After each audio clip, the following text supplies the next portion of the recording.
mundo maior. Eu sou o Júlio Sena, estamos aqui com o doutor Aldenis Leite. Seja muito bem-vindo, doutor Aldenis. Obrigado, bom dia, Júlio. Bom dia a todos os que estamos assistindo nesse momento. Prazer estarmos juntos aqui de volta, mais uma quinta-feira. O prazer é todo nosso. E hoje nós vamos falar sobre um tema que muitas pessoas têm procurado e que traz um grande interesse do público, que é a mediunidade. Vamos falar sobre a mediunidade em sofrimento e trazer aí as fronteiras desse tema com a psiquiatria.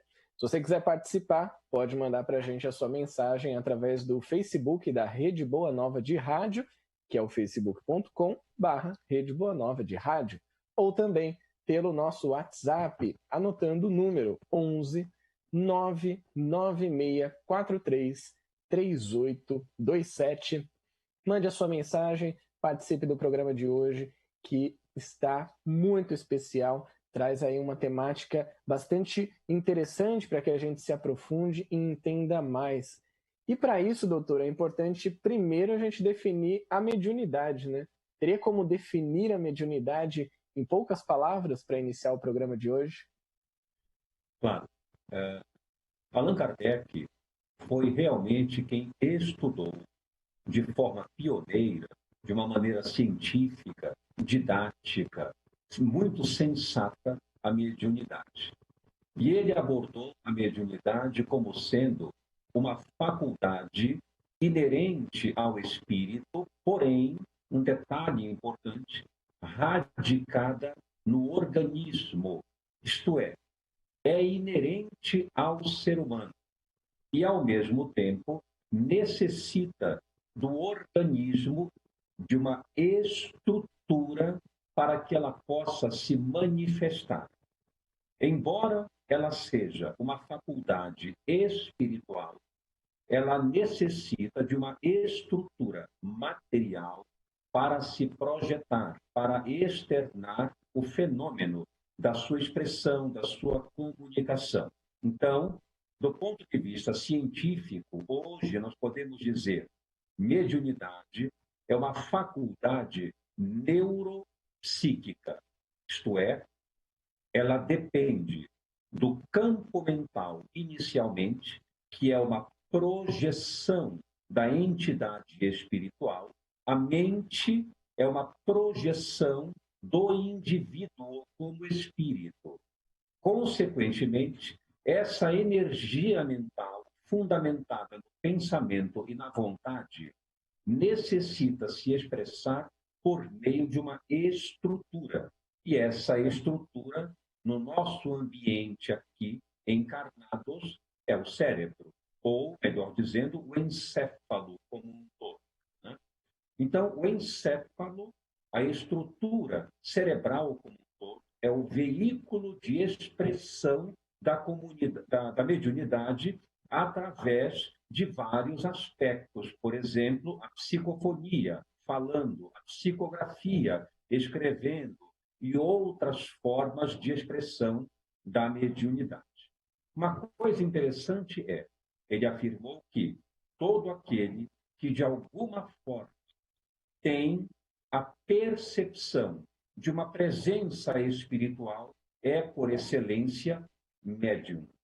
Ora, se todos nós, de uma forma ou de outra, sendo espíritos, embora encarnados, somos espíritos, essencialmente, temos uma percepção, de alguma forma, da realidade espiritual, o fenômeno da intuição, o fenômeno da imaginação, da conexão com esferas que não condizem com a nossa realidade objetiva, todos nós passamos por isso. Então, somos, por excelência, médiums.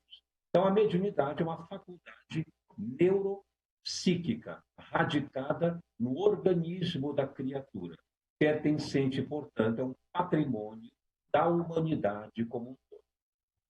Trazendo um pouco dessa explicação, doutor Aldenis, da faculdade neuropsíquica, a psiquiatria, então, ela reconhece a mediunidade como um fenômeno natural, e é interessante a gente trazer, né, para a conversa de hoje a ciência em contato com a mediunidade. Como que é essa relação da psiquiatria com a mediunidade? Nós temos hoje, nos bancos escolares, vamos dizer assim, nos bancos acadêmicos, já um estudo muito cuidadoso a respeito de saúde mental e espiritualidade. Bem se vê que hoje, durante a consulta psiquiátrica, é totalmente factível que o médico que atende o paciente questione a respeito da sua religiosidade, da sua espiritualidade. Então, a religião, hoje, já se sabe que tem um papel importante no âmbito da espiritualidade do indivíduo, como móvel de cura, como móvel de melhora, de recuperação, através da oração, da fé. Então, vários estudos hoje, basta entrar no Google, por exemplo, a gente encontra vários trabalhos mostrando o papel da oração, o papel da ligação com a fé, o papel, inclusive, da água magnetizada, água fluidificada. Isso tem sido estudado. Porém, ainda não temos concretamente uma visão do espírito como indivíduo na psiquiatria plenamente. Nós temos uma visão do espírito, como é inclusive o foco do nosso programa, no sentido de dimensão. A logoterapia avalia a dimensão espiritual, mas não o espírito indivíduo. Então, isso ainda não encontramos. Portanto, as manifestações espirituais, os fenômenos obsessivos influenciando a sintomatologia psiquiátrica, isso não é abordado de uma forma hoje evidente. Mas uma coisa interessante é, algumas catalogações já consideram, por exemplo, o chamado transtorno dissociativo de identidade, que é conhecido, antigamente era conhecido como personalidades múltiplas ou dupla personalidade. E o indivíduo rompe com a sua identidade e expressa uma identidade que não pertence a si próprio no cotidiano. Isso já é reconhecido, de um lado, como uma patologia que surge, mas não espiritual, do indivíduo, não uma influência externa. E é respeitado também, por exemplo, a cultura do indivíduo.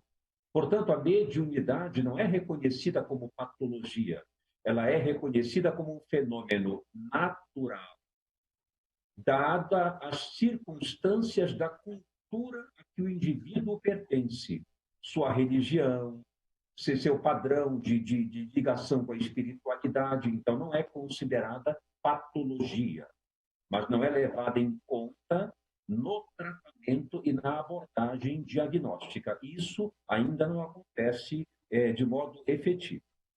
Muito bom, muito bom. Nós vamos mergulhar um pouco mais a fundo nesse assunto, mas antes, doutora Denise, queria trazer algumas participações pelo nosso Facebook da Rede Boa Nova de Rádio.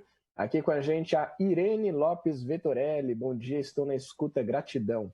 Também a Amália Gonçalves, bom dia com alegria. O Luiz Eugênio Lico, aqui com a gente. A Rosária Oliveira também, que é de Uberaba. A Ildaci Silveira, bom dia a todos. Doutora Denise, estou aqui ligadinha. Um abraço grande. Também aqui a Elaine Stroder, que é da Vila Carrão, São Paulo. Emília Lopes. Também a Maria Rosângela, que é de Castanheira, Mato Grosso.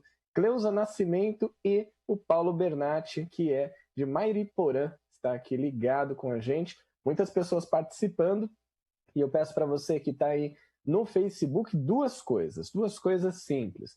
A primeira é que tem um botão aí chamado compartilhar. E você pode clicar nele, levar esse programa para muito mais pessoas, compartilhar na sua linha do tempo do Facebook ou em grupos que você acompanha também e estender esse conhecimento a todo mundo. E o segundo pedido é, se você tiver também alguma questão sobre a mediunidade, quiser trazer algum caso da sua vida, alguma coisa que você tenha vivenciado, você pode deixar nos comentários aqui pelo Facebook. Se quiser participar pelo WhatsApp, é só anotar o nosso número, que é o 11 99643 3827. Mande aí a sua mensagem para o programa de hoje. Doutora Denise, então, estávamos falando sobre essa questão da relação da psiquiatria com a mediunidade, e é interessante que você trouxe que, então, a mediunidade ela não é uma doença, mas ela pode ser confundida de alguma forma com um distúrbio mental, e tem como a gente também ter uma clareza maior de onde começa um e onde termina o outro? A mediunidade, sendo uma faculdade do espírito, com expressão no ambiente, através dos vários métodos de comunicação que ela apresenta, uma vez que o médium, como o próprio nome diz, ele é um medianeiro. Ele está na fronteira entre o corpóreo e aquele mundo físico mais denso, mais grosseiro. Então, as informações do mundo espiritual passam através dele para elucidar o mundo corpóreo, o mundo físico, as pessoas que estão ali encarnadas. E esse fenômeno de comunicação entre o ambiente espiritual e o ambiente físico só pode resultar em bênçãos para todos nós. Porque isso nos aclara a respeito da nossa destinação, da nossa origem e das finalidades pelas quais estamos na Terra. Esse é o papel da doutrina espírita. Então, isso só pode resultar em bênçãos. A mediunidade nunca poderia ser considerada uma patologia. Muito pelo contrário, traz saúde para todo aquele que a utiliza de modo saudável. Traz muito mais saúde. Entretanto, ela pode ser confundida, sim, com patologia mental. Por quê? Porque a sua forma de expressão, como eu disse há pouco, faz com que o indivíduo deixe momentaneamente, não por completo, mas parcialmente, a consciência da sua identidade e assuma uma outra identidade que não é sua, não por ele forjada, mas por um outro indivíduo, uma outra entidade que vive, que é independente e que se comunica utilizando os seus elementos, os seus equipamentos, o equipamento do médium. Então, o médium passa a assumir uma outra identidade. Isso pode ser confundido com uma série de patologias. Por exemplo, a esquizofrenia, o transtorno esquizoafetivo, os transtornos delirantes, por exemplo, alguns espíritos que se manifestam grandiosos, onipotentes, dominantes, querendo controlar tudo. Nós podemos confundir isso com um transtorno chamado transtorno delirante de grandeza. Então, um psiquiatra que não estiver atento a isso pode confundir a manifestação mediúnica com um transtorno psicótico, por exemplo. Pode confundir a manifestação mediúnica com um ataque de pânico. Por quê? Porque quando um espírito acessa os equipamentos do perispírito e do cérebro do médium, ele atua no sistema nervoso autônomo, manifestando, portanto, descargas de adrenalina. Então, o médium, quem quiser fazer esse teste do ponto de vista científico, pode fazer. Quando o médium está em transe mediúnico, ele transpira, ele tem taquicardia, as pupilas dilatam, ele tem calores pelo corpo, manifestações, portanto, que nós chamamos adrenérgicas, mediadas por hormônios de estresse, adrenalina, noradrenalina, e assim por diante. Pode ser confundido, por exemplo, com um ataque de pânico. Pode ser confundido também, por exemplo, com uma manifestação epileptiforme. O médium pode oferecer contrações, endurecimentos físicos, espasmos, confundindo com epilepsia. Então, isso pode realmente ocorrer. Qual seria essa fronteira? Quando é que a gente pode dizer, olha, não, ele tem uma patologia e ele não, ou então, não é uma patologia, é uma expressão da faculdade mediúnica. basta perceber uma coisa que é importante.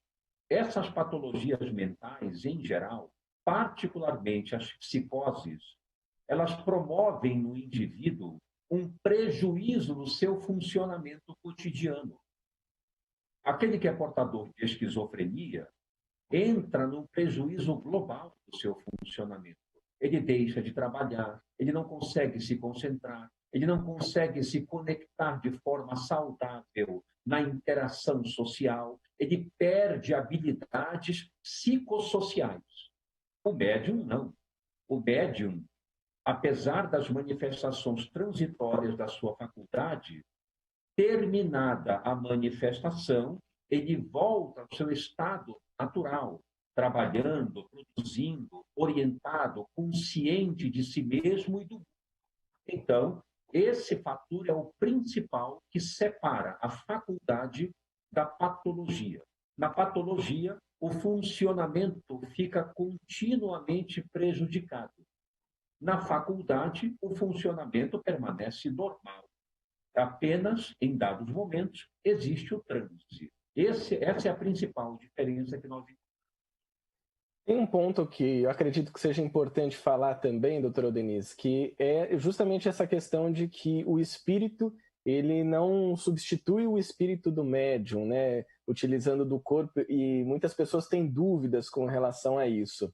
Como que é? Será que o espírito vem e ele se apossa do meu corpo e aí eu saio e eu vou ficar onde, né? Também, eu queria que você comentasse um pouco sobre isso para a gente, sobre essa questão, como entender a aproximação do espírito ao médium. Bem interessante, bem lembrado isso, excelente. Então, veja só, a gente imagina, por exemplo, naqueles fenômenos de possessão estudados por Allan Kardec, principalmente, nós vamos considerar que a possessão nos dá a imagem de que o espírito entra no corpo do médium e toma conta daquele organismo por inteiro, como se ele penetrasse no campo orgânico, no corpo em si. E tem vários filmes, inclusive, mostrando isso, né? O espírito vem e adentra aquela pessoa, o corpo daquela pessoa toma posse do corpo. Na verdade, isso não acontece. O que se dá é uma comunicação perispírito a perispírito. O perispírito, para quem eventualmente não tenha o conhecimento desse termo, é o corpo, o invólucro do espírito. É um envoltório sutil, o envoltório com que o espírito transita na erraticidade, no mundo espiritual. Não é o corpo físico. O corpo espiritual, o perispírito, acompanha o espírito, a energia pensante, continuamente. Então, esse corpo espiritual, que fica transitório entre a energia e o corpo físico, no momento do fenômeno mediúnico, ele se expande, tanto o do comunicante, que está no mundo espiritual, quanto o do médium. E através do veículo do pensamento, que é justamente o fluido universal, transmitido através do perispírito, o médium, seja ele consciente, semiconsciente ou inconsciente, ele capta as informações daquele que quer se comunicar no mundo espiritual. E através do seu processamento, do seu conhecimento, da sua bagagem, transmite como pode aquelas informações. Porque o médium não é um doutor, ele é um indivíduo livre, independente. Então, ele processa a informação e transmite. Mas esse comunicante pode estar, inclusive, muito distante. Quando o doutor Bezerra de Menezes, por exemplo, que é um espírito de escola, um espírito muito elevado, quer se comunicar enviando uma mensagem de consolo, ele pode fazer isso, inclusive, em várias direções, acessando vários médiums, inclusive, ao mesmo tempo, em localidades muito distintas. Por quê? Porque o seu nível de expansão é ampla e ele pode atingir, através do pensamento, muitas criaturas medianeiras para transmitir uma mensagem. Espíritos mais grosseiros, por exemplo, como nós, criaturas mais comuns, necessitam de uma distância muito menor, mais próxima. Mas ninguém acessa o corpo tomando posse, entrando nele. É uma comunicação de perispírito para perispírito, atingindo as zonas neurais para a transmissão verbal ou psicográfica e assim por diante. Muito bom. Sempre importante esclarecer como que funciona todo esse processo, né? Quero trazer aqui mais algumas participações pelo nosso WhatsApp. A Silvia Nogueira, que é de Jaú, ela disse o seguinte: há um tempo atrás eu conversei com uma mulher. Ela já tinha falecido, mas eu não sabia. Era a avó do meu cunhado. Essas situações são cada vez mais comuns, né, doutora Denise? E isso até independente de religião. A gente vê alguns relatos de pessoas que são evangélicas, católicas ou até ateus que dizem que têm contato com pessoas e depois descobrem que elas já estão falecidas, né? Exatamente, isso acontece com muita frequência. É porque, como nós não podemos contabilizar com facilidade as ocorrências dessa natureza, fica difícil compreendermos assim e documentarmos essas experiências, mas elas são mais comuns do que nós imaginamos. É muito frequente dar-se isso. Às vezes, é num relâmpago, por exemplo, uma visão súbita que desaparece, mas os fenômenos são muito comuns. Sem dúvida. Quero trazer aqui mais algumas participações, mandando o nosso abraço virtual para o Fernando Vicente, também a Amália, que compartilhou lá no grupo da Fraternidade Irmã Dolores, compartilhou aqui a transmissão. Também a Elaine Mendes, Helena Silva, Daniele Moreno, a Hernândia Rosa aqui com a gente, Maria Aparecida Barretos, Jesusa Lima Gomes, que é de Manuel Viana, Rio Grande do Sul, João Ferreira, Cláudio Luiz, e a Emília Lopes participando com a gente, e disse aqui: excelente explicação, uma aula maravilhosa, doutora Aldenise, parabéns, gratidão. Muito bacana as participações que estão chegando por aqui. Doutora Aldenise, tratando então dessa questão da mediunidade, desses possíveis sofrimentos até que poderiam vir, como a gente pode entender espiritualmente as doenças mentais? É sempre um caso de um espírito que ele está endividado com as leis divinas?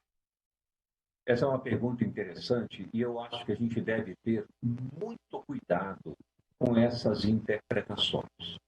Como psiquiatra, naturalmente, o meu papel é ajudar as pessoas a saírem das suas dificuldades, terem mais prazer na vida, mais satisfação. E o Espiritismo, que é uma doutrina consoladora, uma doutrina que ampara, que sustenta, que fortalece e impulsiona a pessoa para melhor, naturalmente não poderia provocar temores, dissabores, descrença. Então devemos ter um pouco de cuidado com isso. A questão de endividados, por exemplo, eu sou portador de uma depressão.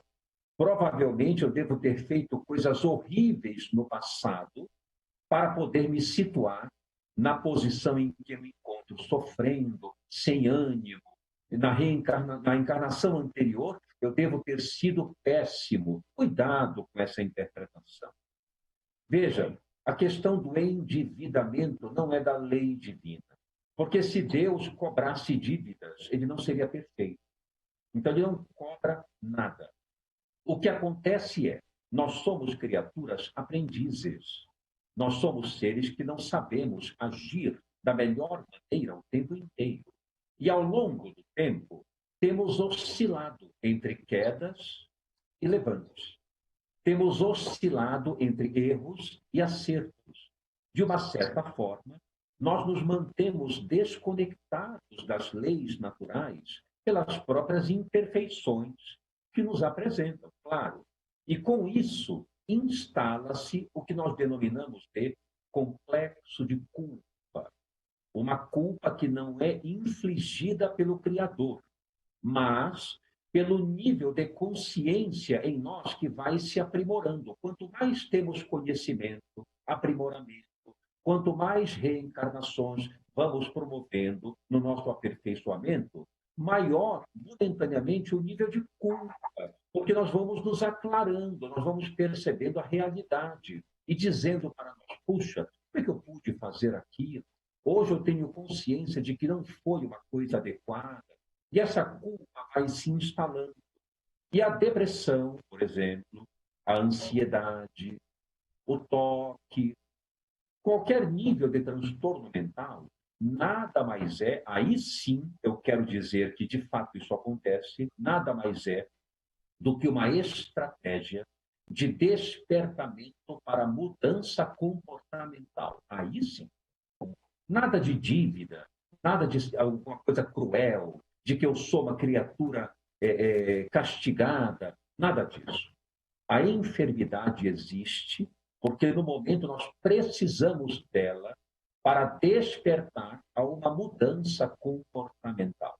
É dessa maneira que eu vejo o surgimento das patologias mentais. Nós, seres aprendizes, precisamos de um disparo, de um gatilho para acordar a uma nova realidade.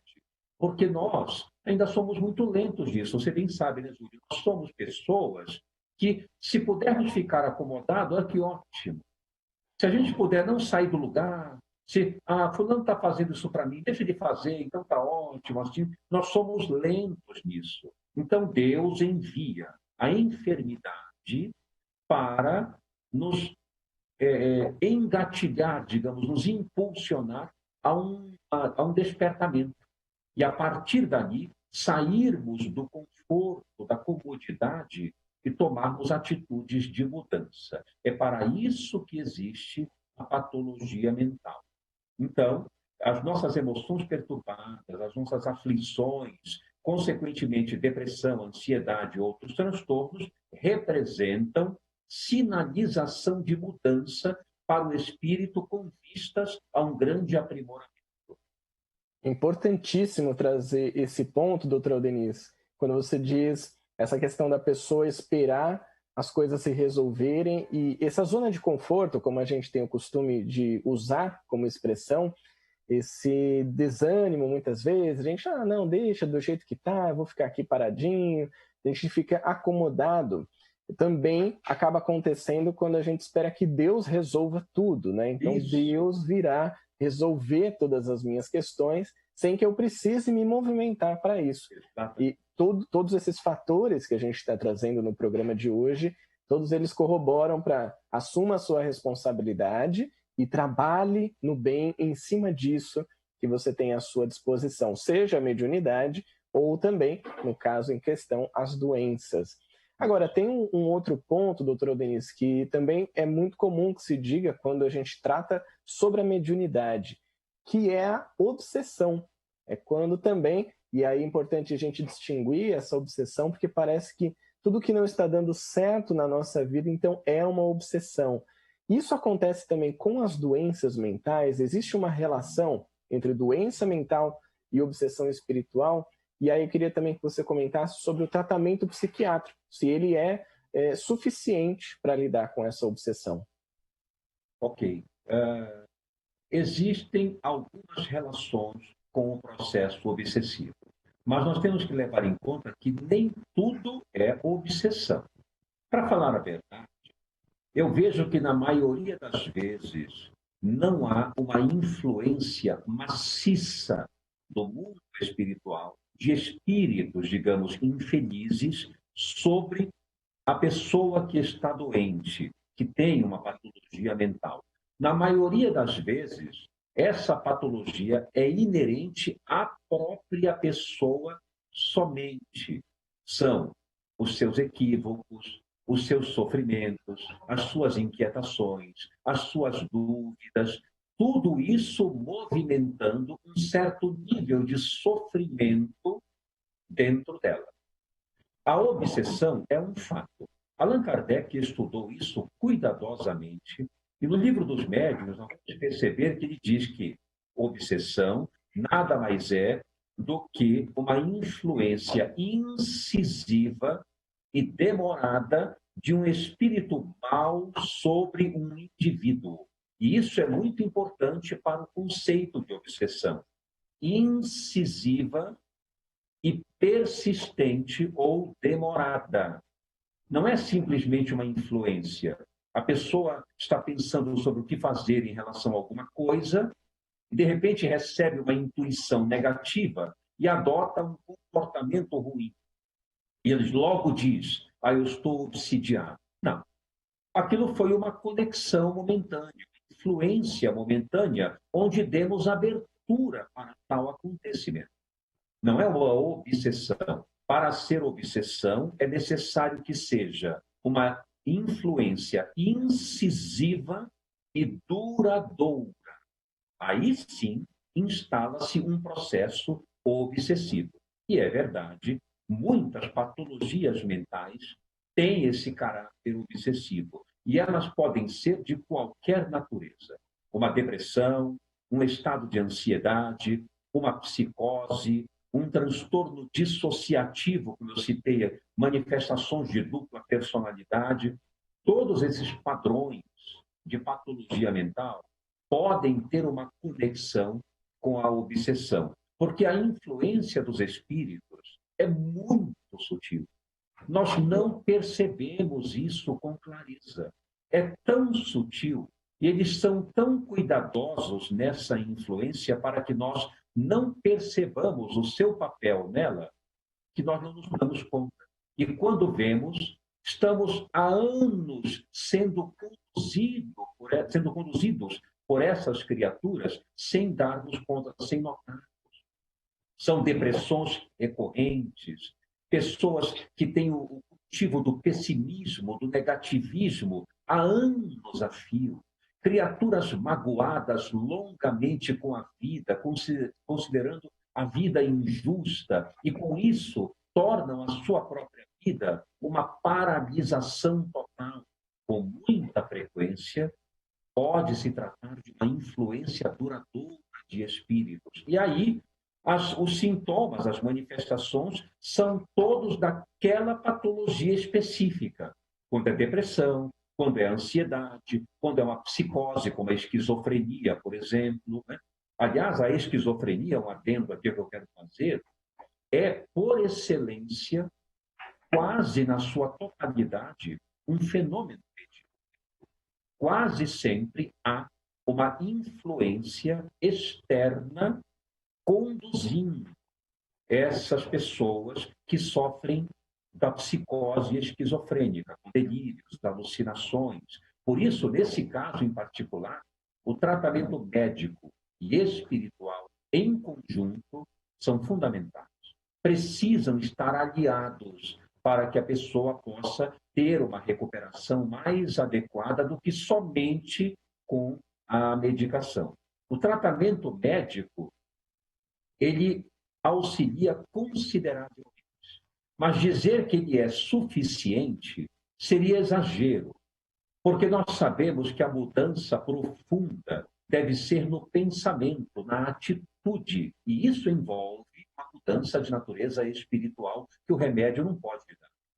Então, todos esses processos terapêuticos juntos são muito mais benéficos do que simplesmente fazer o tratamento médico apenas. O tratamento médico é fundamental. Não dá para ficar sem a medicação. Mas dizer que ela é suficiente seria um exagero. Muito bom. Então, essa dupla, né, do atendimento médico, mas também do tratamento espiritual, é importantíssima. Quero trazer aqui algumas participações e eu separei duas perguntas, doutora Denise. Vou deixar um tempinho no final para que você possa comentar também. Embora elas não tenham a ver diretamente com o tema, pode ser de grande ajuda para os nossos ouvintes. Aqui a Vivi Poli, pelo nosso Facebook, nos acompanhando, também a Maria José Danjo, Roberto Carlos Ferreira, a Vânia Coura, Carlos Alberto Braga, a Iriane, que é lá de Videira, Santa Catarina, e a Yara Paixão. Bom dia, uma manhã de aprendizados. O Wilson Teiga comentou aqui, não podemos esquecer a autoobsessão, o inconsciente agindo na vida atual. Muito bom. Bem lembrado. Muito bem lembrado. Obrigado pela sua participação. A Dora Reis também aqui nos acompanhando.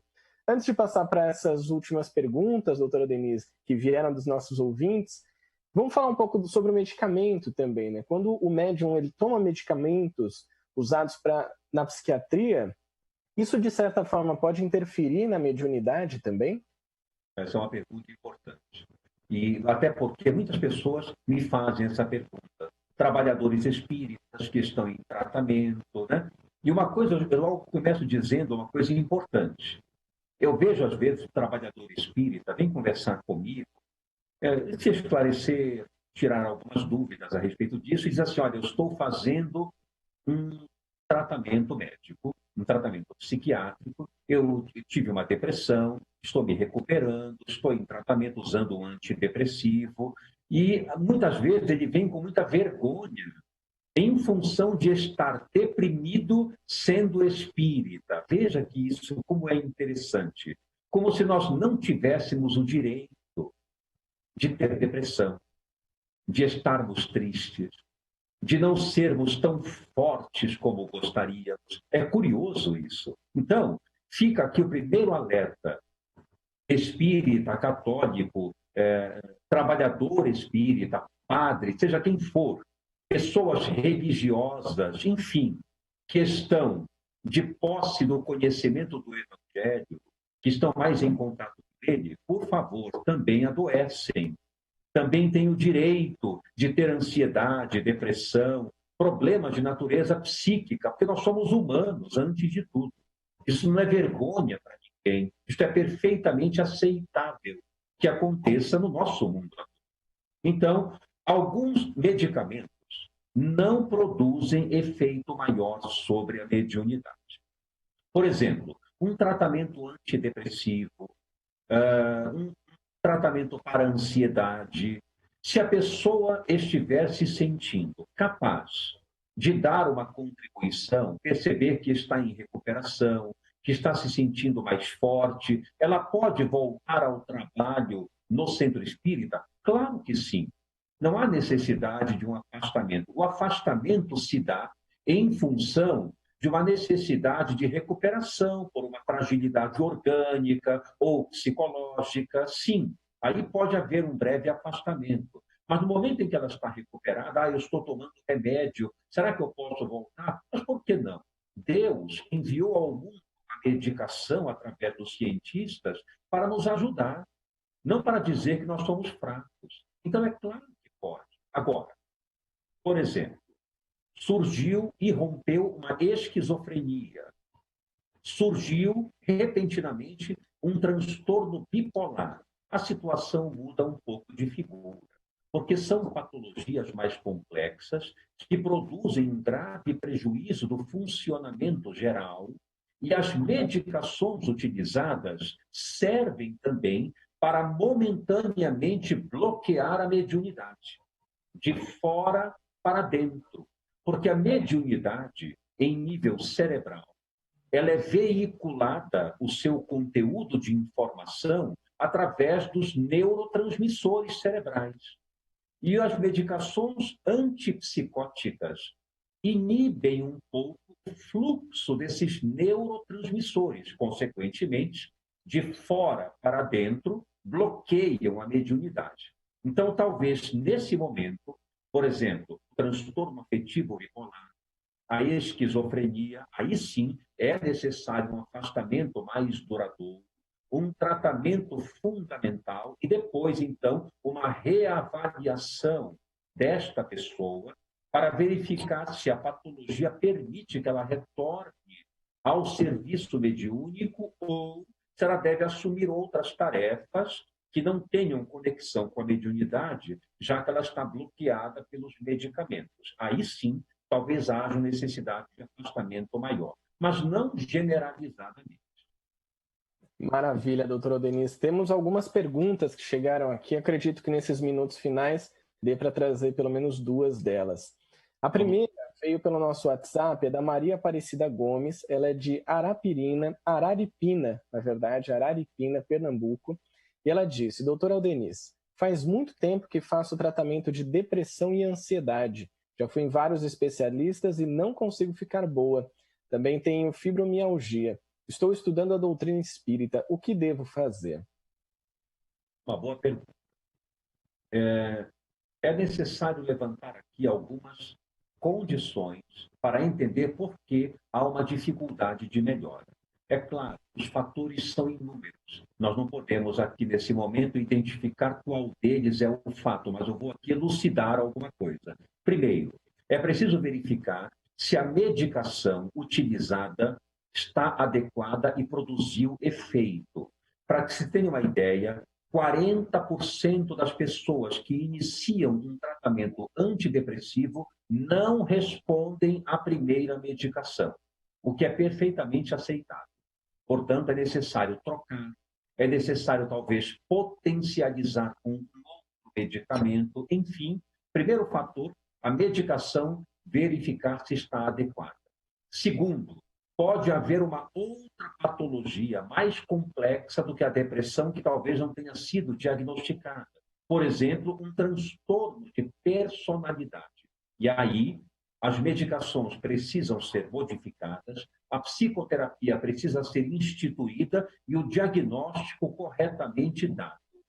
Terceiro fator importante, a comorbidade. Ela tem depressão, ela tem ansiedade, ela tem fibromialgia, como citou há pouco aqui. Isso implica em ela ter múltiplas patologias, o que dificulta também a terapêutica, merecendo uma atenção maior.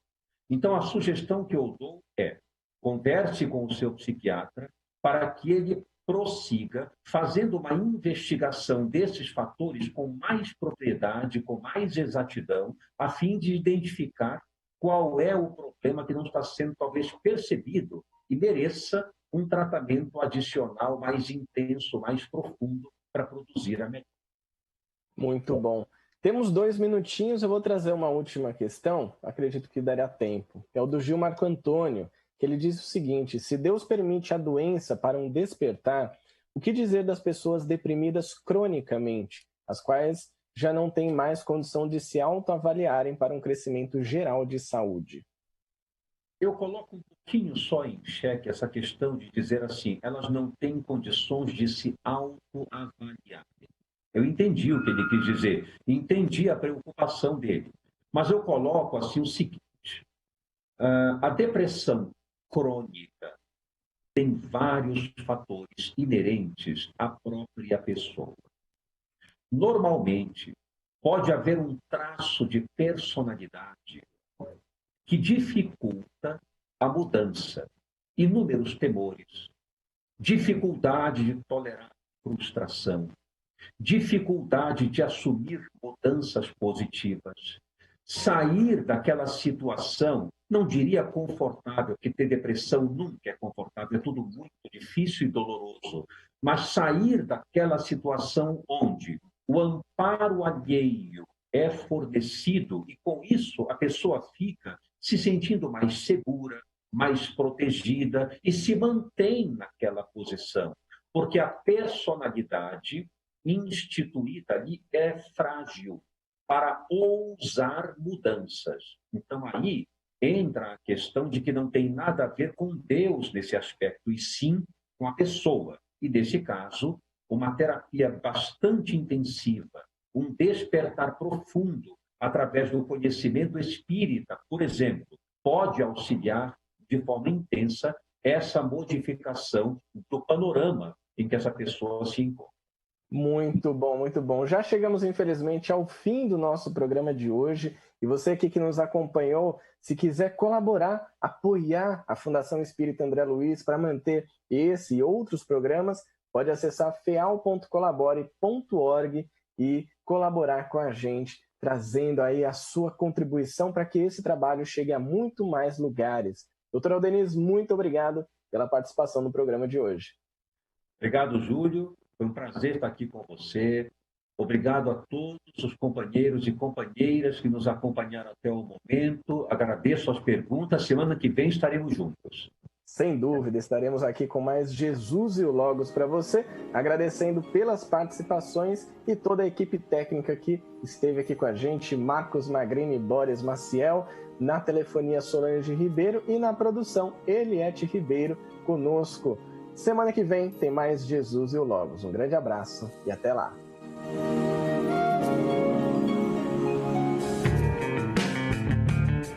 Você acompanhou Jesus e o Logos, Tchau.